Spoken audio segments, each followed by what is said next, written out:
They're back! They're back! Yes, yes, yes! The Jingle Bells are back. It's officially holiday season. It's officially Christmas time. It's not when you put your tree up. It's not when it turns the 1st of December. It's when the holiday United View theme is back. And it's back. Oh yes, the Jingle Bells are back. Jingle Bell, Jingle Bell, Jingle Bell Rock. United View is back for another video. Yes.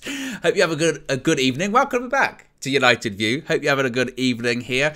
A Friday the 2nd of December evening. Bit of a different one, bit of a later one, waiting for the World Cup games to finish, and I thought I'd just do a little bit of a transfer update. There's a few bits of news here and there, so I thought I'd have a quick chat with you guys this evening. We're going to be talking about transfers at Manchester United, possible striking targets. It's clear A, very clear A, that we're looking for a striker in January. One name that we could be looking at is Jonathan David. He himself, after his World Cup exit with Canada, has spoken about possible rumours linking him with the move to the Premier League and a move specifically to Manchester United. We've also got the very latest when it comes to an update on João Felix. Spoke about that this morning with Marcel, but there are some new details and a few other things we can discuss when it comes to João Felix, so we're going to talk about that. Plus, an interesting story linking us to a midfielder from Real Sociedad. So we've got plenty of stuff to get into this evening. But first, what I do want to talk about, of course, is that this show is brought to you by Fresh Ego Kid. Yes, Fresh Ego FC will be, for the 3rd year, facilitating their annual community give back for Campaign for Change to provide an essential hamper and gifts to families from low-income, vulnerable and at-risk families. This year, Fresh Ego FC is partnering with Anthony Joshua's charity Clean Hearts Community. This year, especially, of course, with the global inflation and fuel poverty, those families, along with many other families, will struggle to provide the basics this Christmas. Last year, through donations, Fresh Ego FC was able to give back to 120 families. This year, they expect to be supporting more than 350 families. So for a bit more information, how to get involved, and a bit more of an update about this great cause, here's Anthony Joshua with a special message. People, I hope you're good. So the festive period is fast approaching, and what I've come to realise is that a lot of people are actually unsure on how to kind of connect with communities and give back. So what I've done is my organisation has teamed up with another organisation to do some projects where we're going to be doing community work and spending time in communities and doing some give back projects, right? So we want to raise some funds, we want to get some items because it's going to be rolled out across the whole year as well. This ain't just a one-stop shop. So if you want to get involved, follow the link, follow the Instagram page, the social pages for more info, and your help will be appreciated. We'll be there, I'll be there. It'll be a big community day. Don't worry about that, Leaf. And yeah, we appreciate your support fully, yeah? God bless, be safe, and I'll catch up with you all soon. For how to get involved in this fantastic cause or to donate to it, you can get involved. Links in the video description. As I mentioned, it's a well-worthy cause, especially during what can be a really challenging time around the holiday Christmas period. So if you do want to get involved or donate, links in the video description. So let's talk about some transfer news. Let's talk about this striker search that seemingly Erik ten Hag is on, especially, well, even before the departure of Cristiano Ronaldo, but now especially with the departure of CR7. We're looking for a striker. We're in the market for a striker. We were in for one anyway. We're definitely in for one now. Now, one name that has been linked to Manchester United is Jonathan David. Now, Jonathan David, of course, was playing for Canada at this World Cup. He is now out of the World Cup. Canada are now out of the World Cup. Currently plays for Ligue 1 club Lille, and as I mentioned, there were links to him in the summer about possibly coming to Manchester United. Reportedly, United were interested in at least pursuing the Canadian striker, and he has spoken on these Manchester United rumours, saying, quote, "When I am at the World Cup, I am just focused on trying to enjoy the World Cup. What happens after, I do not know. We'll have to see. The Premier League is the best league in the world, and I think every player would want to play there someday." Now, when he said that, a lot of people, they raised the eyebrow. Dwayne Johnson, The Rock settings went, every player would want to play there someday. I would be very surprised, very, very surprised if we signed Jonathan David in January, to be honest with you. I think that, I don't want to beat a dead horse here, but it would appear to me that the easiest and most likely and most realistic move when it comes to this striking market is Cody Gakpo. Now, again, I know you're going to say, but Owen, we've told you a million times, and people have told you this a million times, and they've said this over and over and over and over and over and over again. People that have watched Cody Gakpo more than you. Cody Gakpo is not a striker, and you are absolutely correct. Cody Gakpo is not a striker, but what he can do is play as a striker. In addition to that, he can also play on the left wing. In addition to that, he can also play on the right wing. And what has Erik ten Hag said at numerous points this season? We need attacking options. That striker, that key number 9, which we do need. We needed before Ronaldo, and we certainly need it after Ronaldo. I just don't think it's available at the moment. I don't think that 20-plus goal a season, number 9 that can play with his back to goal, can bring people into play, can give defenders... The problem is, I kind of spoke about this, I think it was with Mina yesterday, talking that the problem is there's this perception that the number 9, the old-fashioned number 9 or a proper striker is going out of fashion. And I don't think they're going out of fashion. They're just a bit of a rarer breed. And the thing is, they've always kind of been a rare breed. Having a striker that can score 20-plus goals a season and really dominate that number 9 position has always been difficult to find. Of course, there's been plenty of names throughout history, but they've been creme de creme, and they are challenging to find. That's why they're worth so much money. That's why you can charge such a premium for them. That's why we saw Erling Haaland, whilst he didn't go for a ton of money because he had a release clause, that's why he's on a giant contract at Manchester City. That's why Darwin Núñez went to Liverpool for... what was it, 80 million euros, or maybe even more than that? It's because they're expensive. That's why even, you would say lesser strikers, people even like Ivan Toney, if they were to come to Manchester United, they're being linked for a pretty penny because they're difficult to find. Players that can play up front and play in the Premier League and score goals, have a proven track record, they're not easy to find. Now, when it comes to Jonathan David, I think it's difficult to judge him based on the World Cup, as it is with a lot of players, to be honest with you. And I know people would say, well, why are you judging Cody Gakpo? Well, Cody Gakpo's also got a decent record in the Eredivisie at the moment.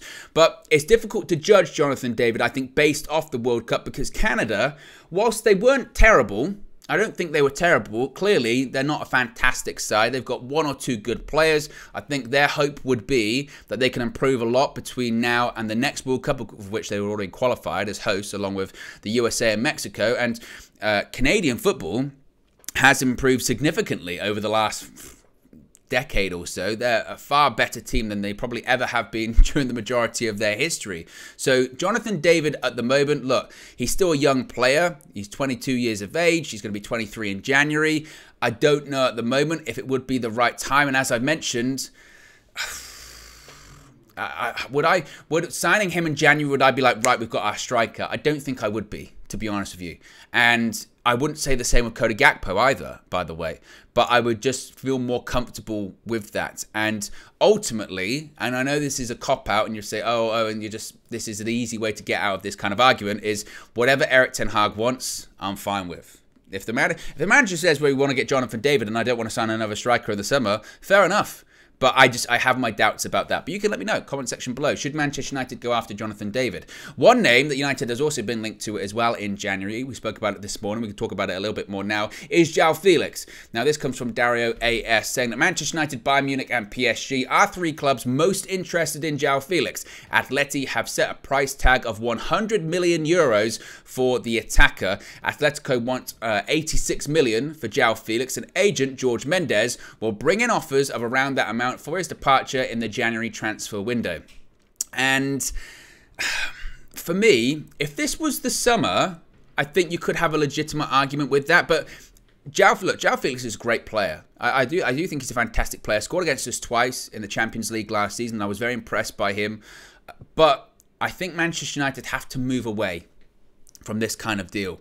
In the past, a great player like a João Felix would become available and we would sign him with no plan, because the plan would be, we've got João Felix. How great is that? Look, we've got João Felix. And then the question after that would be, well, how do we fit him into our side? And is he really a player the manager wanted? And now does the manager have a headache of, well, actually, I've got a player that, whilst I appreciate his talents and he's a fantastic player, the way we play our system, is that suited to João Felix? Is that what we need right now? Have we spent money getting a player because he's got a big name and a big pedigree, as opposed to a player that we actually need?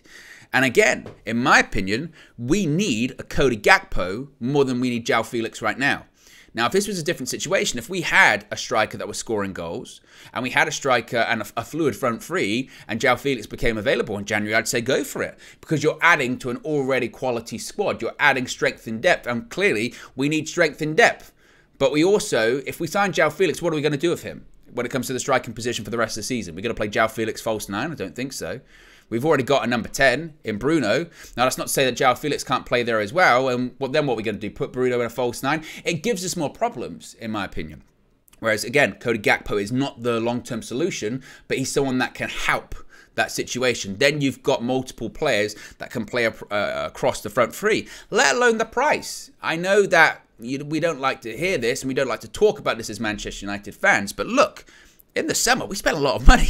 We spent a significant amount of money, more money than was budgeted. We spent, was it 200 million quid, near enough that? 80 million euros, or yeah, 80 million quid, sorry, went on Antony alone. And that's why we didn't sign Cody Gakpo in the first place. We were going to try and sign both in the summer, Antony and Gakpo, but the price escalated and escalated and escalated and escalated to the point with Antony where it was, well, we've just got to sign Antony, that's it. The money's run out. And I would question then, well, where would they have found 86 million quid from? Because even Ronaldo's departure is not that amount of money. So I would be really, really, really surprised to see Manchester United put an outlay that big out there. I know they went after him in the summer, but that was before we did sign Antony. So I would question whether United actually have that money in the budget to spend, if it would be the right move to do. Again, I look at a Cody Gakpo and I say that's a cheaper alternative, and that's not just why I like it, but there's a price that we know is guaranteed to let him go from PSV.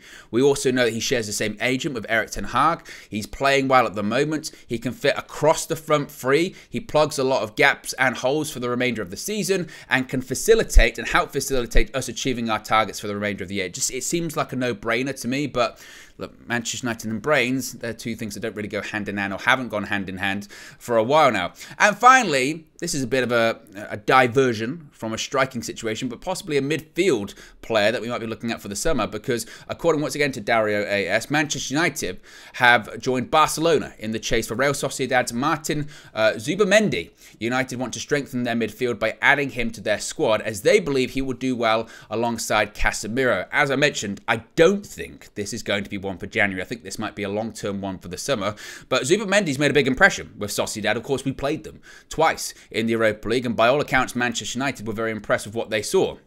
He's 23, he can play in the defensive and central midfield roles, but has excelled from the former of those positions, so more of the defensive midfield capabilities.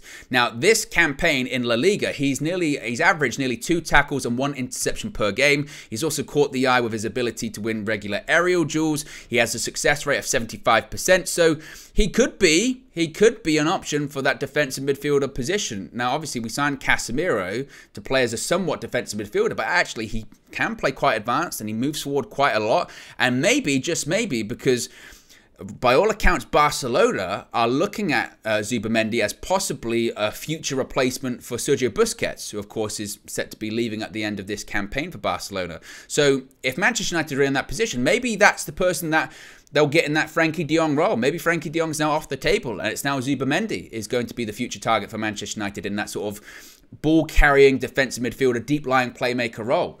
Obviously, whenever Barcelona's in contention for a Spanish player, it can be difficult. But look, Manchester United, as mentioned, they've had a close hand up front look at Zubimendi. Again, wouldn't get too attached to this one because I think it's a situation whereby, you know, midfield targets, even right backs, etc. I just think they're off the table. I really think they're off the table until the summer. I think the most likely signing and the only signing United will make in January is most likely Cody Gakpo, honestly. And if that doesn't happen because he goes elsewhere or PSV charge too much money, I still do think United will go for that player, whether it's a stopgap, a 6-month loan, whatever. I think they'll go for a 6-month loan or something like that. They'll go for a striker, someone that can tide us over until the summer. But if we don't get that, as I've said before, I think Erik ten Hag has to knock on every single door at Carrington, whether it's Richard Arnold, John Murtos, or even call the Glazers, even though they want to sell themselves, and say, look, I know there's a takeover going on, and I know that people want to buy the club, but I'm telling you, if we don't get a striker, come the end of the season, you want us to finish in the top 4, you can write that off. Because that's what we're talking about. And if we don't get in the top 4, we will look back to January and say, when the opportunity was there to get Cody Gakpo, we didn't do it. And that ultimately is what cost us. So again, I think all signs point to Gakpo. But look, Jonathan David saying he'd love to play in the Premier League one day. It isn't just United he's linked to as well. It's Chelsea and other clubs. Obviously, the João Felix thing is going to continue on. I'd be stunned if we signed him. Again, all signs point to Gakpo, but anything is possible. We have seen that this summer with Manchester United. We thought we were going in one direction, we ended up in a complete other one. So anything's possible, and stay tuned because, of course, if and when news does break, we'll talk about it here on the channel. Be sure to smash a like on the like button, guys. Be sure to subscribe, bottom right-hand corner. Remember, you can also join the UB Members Club. Links in the video description. You get your badges, your emojis, and your exclusive members-only content. Also, speaking of the video description, the link is in there, as I mentioned, to donate to the Fresh Ego FC Clean Hearts Community Give Back Scheme this winter. Very, very important and a really well-worthy cause. So if you want to get involved, find out more information, donate, whatever, all the information's in the video description. I'll be back with another video very soon. Have a great Friday, and I'll speak to you again soon. Peace.